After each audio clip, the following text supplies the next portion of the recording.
How's it going, everyone? FunWhole sent us another set to look at, and it's a big one.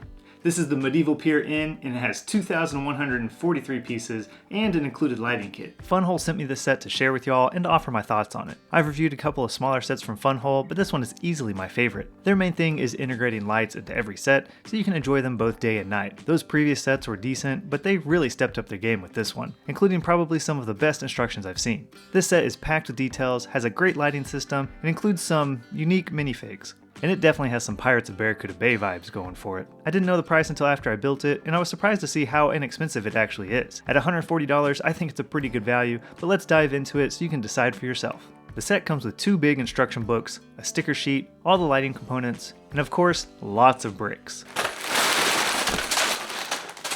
Like I said, the instructions are some of the best I've seen, and are definitely better than Legos. That really impressed me because my first set of theirs was quite lacking in this area. I still prefer how Laws grays out the previous steps, but FunWhole does highlight the new pieces in each step, which is something that Lego only does with some of their sets. I always hate playing Where's Waldo for the new pieces every step.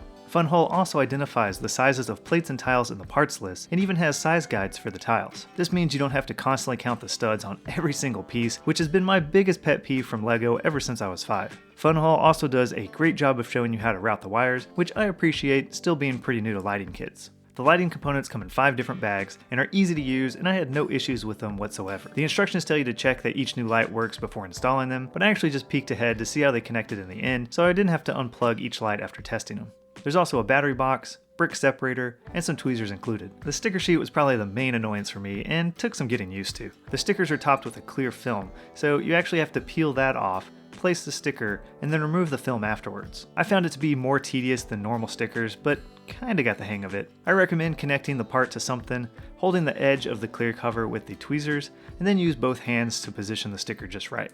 The bags are numbered to 12, and each step has a few bags to it. The bricks they use are Go bricks, which I'm actually starting to prefer over Legos. They're high quality, hold together tighter, and don't have those embossed logos on every stud. I had fun building the set, and it went together smoothly. First you build a big plate sandwich for the sea, and then a small island and the start of the ship. The idea is that this ship wrecked on the island and was then converted into a building. You then build up the pier that sticks out over the water, and a second floor with some interior details. I was actually surprised to see this new plate piece that has grooves on the sides and the bottom, which allow for the wires to pass through so everything can still be fully connected. There's still some spots where pieces are up a little because there's a wire underneath them, but this is a great step in the right direction.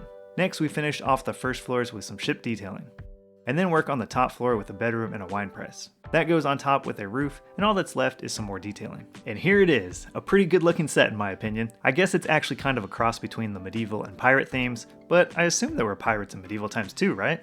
Or are they just Vikings? First thing is that this building is big. It's 13 by 13 inches and 18 inches tall. Here it is next to a modular building for comparison.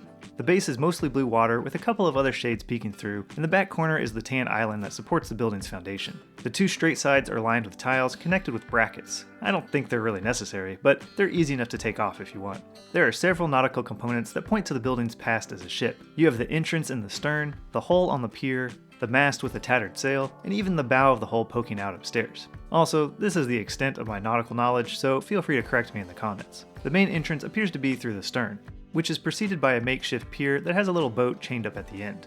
Both sides of the stern swing open to give easier access to the table inside. Going up half a floor, we have the main area with a couple of more tables. On the back, there's a little shelf with some food and a small ladder down to the basement. There are several barrels down here, including one that's tipped over, along with a cat and a rat going for some cheese. There are a lot of bars down here, so I'm guessing it was originally the brig. You can also shove the battery box in here if you want it out of the way. This ladder leads back up to the main area, and there's a barrel hanging up above.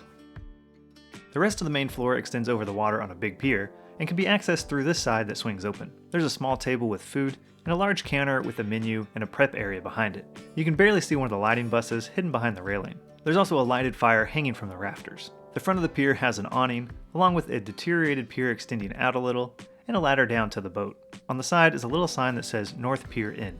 The whole top section actually lifts off to give you better access inside, but you do have to take part of the mast off and the dangly bits with it, so it's not quite as easy as you'd think. The lights are connected between the 2 halves with this cool contact switch that completes the circuit when it's pressed together.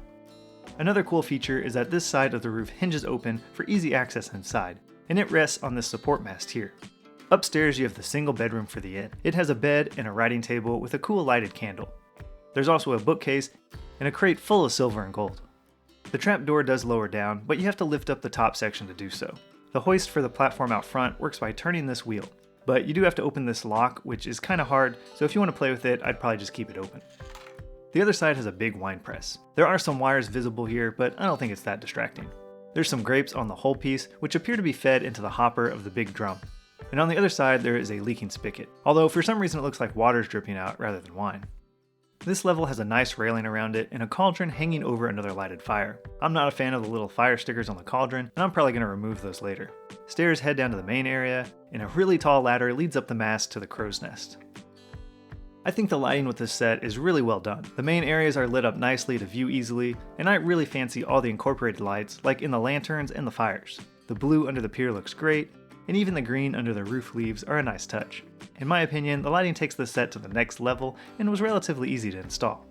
This set comes with 4 rather unique minifigures. They're not the same nostalgic shape of Legos, but I actually like these little guys. For some reason they remind me of a cross between those Little Tikes people and Claymation. Their teardrop bodies and spherical bottoms give them a unique shape that I haven't seen before, along with their skinny arms. The printing is decent, and their heads bulge out at the bottom, giving them a little jawline. Their hands are the main downside, as they attach things to the inside rather than the front, making it awkward to hold parts. But overall, I think they'd probably still be fun to play with. I think this turned out to be a pretty great set. I was definitely surprised with how big it was, and I'm really impressed with the integrated lighting kit. I'm going to need an even larger city expansion to add some water and have this set just offshore. Now, I didn't buy this myself, but I still think $140 is a great value for this set, especially compared to some of LEGO's laughable prices these days. I'll let you decide for yourself, but if you like how it looks, then I definitely think you'll enjoy it. I'll leave a link down in the description if you're interested. Otherwise, I hope you have a great day.